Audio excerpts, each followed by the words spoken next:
Buenas tardes muchachos. Voy a hacer este video para que sea material de apoyo para el trabajo que deben hacer en el Labbook. Espero les sea de utilidad. En la lectura que ustedes recibieron, estamos hablando sobre globalización y su relación con la agricultura y la alimentación. Para poder ubicarnos en estas relaciones tenemos que hablar de conceptos muy básicos como por ejemplo globalización, que a su vez demanda que hablemos de capitalismo. El capitalismo en términos muy sencillos es un sistema de sociedad donde básicamente una clase dominante, que es la burguesía, es dueña de los medios de producción, es decir, de tecnología, de edificios, de terrenos, de maquinaria, y ejerce, digamos que ese papel de producción con la necesidad de contratar la mano de obra de la otra clase, que es la clase obrera, los trabajadores. Es una relación de explotación laboral porque los trabajadores no tienen más que su fuerza de trabajo para sobrevivir y los empresarios, llamémoslo así, hacen dinero, entre comillas, un término que se llama la plusvalía, pero pues digamos que hacen unas ganancias a partir de la explotación de la mano de obra. Hay quienes dicen que no es una explotación porque los obreros, los trabajadores reciben un salario. Claro, ellos reciben un salario de sobrevivencia. ¿Por qué? Porque un salario, y si hacemos las cuentas sencillitas en nuestros hogares, si un hogar tiene un ingreso de un salario mínimo, pues de ese salario mínimo tiene que descontar arriendo, servicio, mercado, ropa, transportes, y todos esos productos son productos necesarios. Y si un trabajador, por ejemplo, es un campesino que trabaja como asalariado en un cultivo de cebolla en alguna región de Boyacá, él tiene que salir a comprar la cebolla también después para alimentarse. ¿Me hago entender? Entonces, una relación de explotación donde se le dan las condiciones mínimas para que la gente sobreviva, pero enriqueciendo a la burguesía. Este capitalismo, digamos que se extendió y a nivel global, pues ya tenemos esta categoría que es la globalización. Entonces, en la globalización ya vamos a hablar es de multinacionales, multinacionales como cuáles, como por ejemplo Monsanto, que es una multinacional que se ha encargado de producir agroquímicos en todo el planeta. El caso concreto es el famoso glifosato. Multinacionales como los productores de vehículos, los productores de tecnología como los celulares. Entonces esas empresas multinacionales lo que han hecho es, a base de la explotación de la mano de obra de los trabajadores de todos los países, enriquecerse. Entonces tienen empresas aquí en Latinoamérica, en África. Entonces, ¿qué hacen? Cogen para hacer un celular, necesitan ir a extraer de las minas de África determinado mineral para hacer circuitos y van y la extraen. Las llevan a otro sitio donde otros trabajadores hacen los circuitos y ellos pagan muy barato ese servicio. Entonces ahí van construyendo y ya cuando tienen el producto armado despliegan sus estrategias de venta y de publicidad y le venden ese producto a todo el mundo. Incluso los mismos trabajadores terminan comprando los celulares que ayudaron a hacer y a precios pues supremamente elevados que le generan grandes ganancias. Eso es la famosa globalización. Su relación con la agricultura, ¿cuál es? Eh, Resulta y pasa que en este momento eh, el mundo tiene una crisis, ¿cierto? A raíz de la pandemia, ¿cierto? Todo, ya este es un tema bastante hablado y conversado en estos días. La pandemia ha generado una crisis social y ha evidenciado esa desigualdad que existe en todo el mundo. Y aquí en Colombia, pues se ha acrecentado esas diferencias con los trabajadores. Vean un noticiero, ustedes van a ver allá muy bonitos que salen los actores, los cantantes, desde sus mansiones, desde sus fincas, desde sus penthouse, diciendo de tranquilos, de esta salimos, pero que la gente, los trabajadores informales, los obreros, las amas de casa, que están pensando es en qué darle de comer a los pelados, pues ellos no pueden estar tranquilos. Esa desigualdad se vio, digamos que influenciada. Y estando en un mundo globalizado, la agricultura pues también tiene relación. En un mundo que fuera socialmente digno, la agricultura, el suelo útil de todos los países tendría que dar cuenta para alimentar a toda la sociedad. Es decir, hablando en Colombia, Colombia tiene una gran cantidad de terrenos fértiles que debería servir para cultivar alimentos para toda la población y que tengan acceso. Pero ¿qué es lo que pasa? Nuestro país está trabajando con un modelo que es la agricultura industrial y en esa agricultura industrial tenemos grandes terratenientes que son dueños de miles de hectáreas donde siembran y siembran, ¿cierto? Se explota la mano de obra de campesinos, porque uno tiene un imaginario que es que el campesino es rico porque trabaja la tierra, ¿no? Un campesino, en el campo hay campesinos pobres que tienen su parcelita y medianamente cultivan, sí cultivan, porque muchas veces no es negocio para ellos, y los que no, pues tienen que emplearse en las grandes extensiones de los grandes terratenientes para laborar, ¿cierto?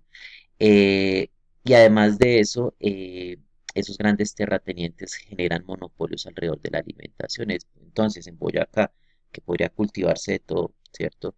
Si lo que está dando plata es cebolla, pues van a cultivar cebolla, sea para el país o sea para exportar. Entonces, la agricultura se está manejando es en términos del mercado y no de las necesidades de la comunidad. Y el mayor agravante frente a esta agricultura industrial es ese uso de agroquímicos. Nosotros tenemos unos agroquímicos que son sustancias químicas, fertilizantes, herbicidas, abonos, que son producidos por multinacionales como la famosa Monsanto. La Monsanto es un monstruo a nivel mundial. Un herbicida como conocido es el glifosato que mata que tiene un impacto en la bioquímica de las plantas y las asesina, ¿cierto? eh, pero tiene otro problema, es la contaminación del suelo, la contaminación del agua, el eliminar microorganismos que están en el suelo, ¿cierto? Por eso hablamos de daños a ecosistemas, ¿sí? Y además se están produciendo alimentos a gran escala y rápidamente para aumentar la productividad, es decir, para vender más papa, para vender más zanahoria, para vender más lechugas, ¿sí? Sacrificando la calidad nutricional de los alimentos, ¿cierto? Y sobre todo, y hablando del campo y de la agricultura, la contaminación de agua es algo que es, digamos, un factor muy negativo de la agricultura industrial, que es de la mano de este mundo globalizado. En contrapropuesta a esto, hablamos de la agroecología, que es un sistema también de producción de alimentos donde se logra un equilibrio ambiental, social y económico. Es decir, no es solamente coger la tierra y verla como una maquinita de hacer comida, sino que hay unas relaciones sociales con las comunidades y económicos en términos de la economía solidaria, de la solidaridad. Entonces, este tipo de agroecología no usa agroquímicos. De hecho, en la agroecología se usan residuos orgánicos para nutrir el suelo, para combatir plagas. Las mismas plantas producen sustancias químicas que rechazan algunas plagas para que lleguen a los cultivos, integra a las comunidades alrededor de la producción de alimentos y da alternativas económicas para sobrevivir en este mundo. Entonces, esa es la agroecología en términos muy generales. Si tienen alguna duda, pues me pueden buscar para que podamos ampliar este tema.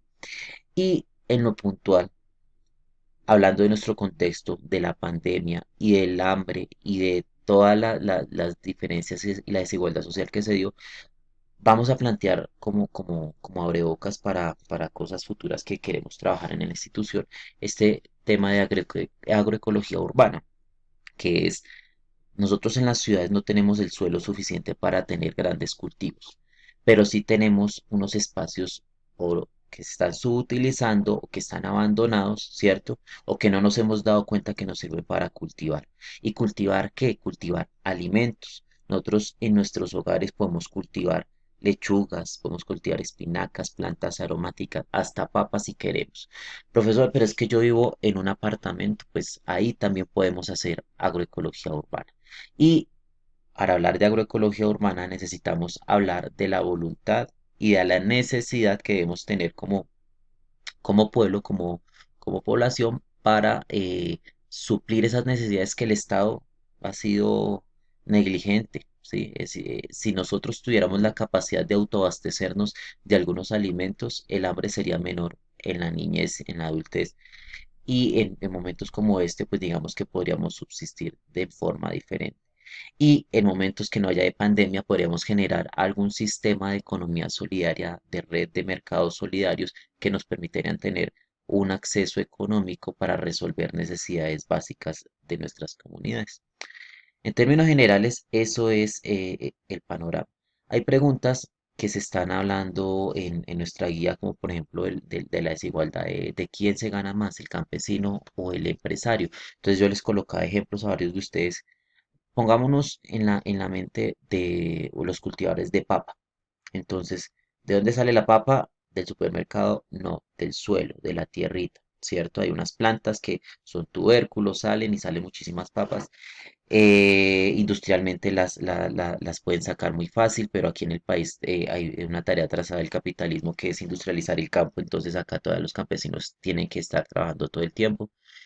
A partir de esas papitas llega un señor y le compra a algunos campesinos los bultos de papa y se los va a comprar muy económicos porque él sabe que los campesinos no tienen la plata para pagar camiones que se le saquen a las plazas de mercado su papa. Entonces los campesinos para no perder su producción se la van a vender y ese señor a su vez se la va a distribuir a alguna empresa grande que tenga toda la infraestructura de convertir esas papas tal vez en esas papas a la francesa que ya están empaquetadas para consumir, ¿cierto? O a súper ricas para convertirlas en papas fritas con saborizantes y todo ese cuento. Después de todo este proceso y después de que se venda todo eso, al que le va a tocar la menor porción de la ganancia de un producto terminado va a ser al campesino. Y es quien, digamos, tiene la mayor responsabilidad en todo este proceso porque sin papa no hay producto, ¿cierto? Y en momentos como este debemos tener la, la visión de darle importancia al trabajo campesino, al campo. La plata no se come, los alimentos sí, para que los alimentos no nacen solos, hay que producirlos, hay que cultivarlos, hay que cosecharlos. Y hay otro eje que hay que desarrollar en este país, que es la agroindustria. Lo que no se pueda consumir en fresco hay que procesarlo para que no se pierda. Mermeladas, encurtidos, etcétera. Es un campo de acción muy grande. Entonces les dejo ahí como la inquietud. Si tienen dudas, me siguen buscando. Por favor, síganse cuidando. Nos necesitamos todos cuando nos podamos ver y nos vemos cuando nos veamos. Muchas gracias.